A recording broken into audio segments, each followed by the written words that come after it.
नाज़रीन, सुल्तानकोट जे मुख़्तलिफ़ क़ब्रिस्ताननि में जमा थियल बरसाती पाणी निकाल न थियण करे इलाइक़े वासी परेशानियुनि खे मुंहुं ॾियण ते मजबूर आहिनि। रिपोर्ट करे रहियो आहे इसरार अली चांडियो।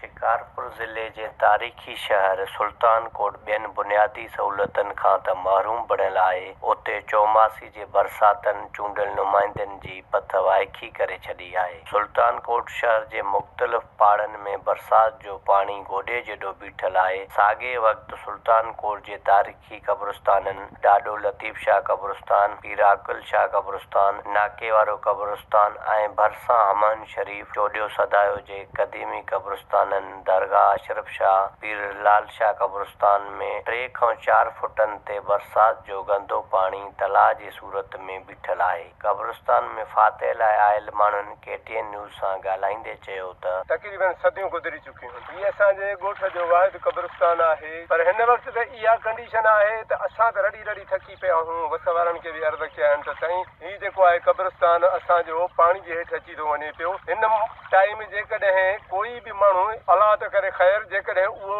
मरी वञे त उनखे दफ़नाइण जे लाइ असां वटि काई बि सहूलियत कोन्हे का। असांजे बाला ऑफिसरनि खे DP साहब या असांजा जेके असांजा MNA MPs या बाला ऑफिसर आहिनि, उनखे अर्ज़ु आहे त असांजे क़ब्रिस्तान जी हेॾी हालति लॻी पई आहे, हिते असांखे कोई बि सहूलियत जो सिस्टम न आहे। ऐं जेकॾहिं इतफ़ाक़ कोई असांजो गुज़ारे वञे त हाणे असां उते दफ़नायूं किथे। हिन मथे क़बरनि ते पंहिंजे मिटी बिटी काश न विसगी आहे। इन पाणी बरसात जे करे सघे जमा हाणे हिन वक़्तु असांखे गुज़ार ते अपील थी कजे कि असांखे महिरबानी कई। वॾनि जी क़बरनि ते आया त हिते को आहे न वॾनि निशान का शइ न आहे।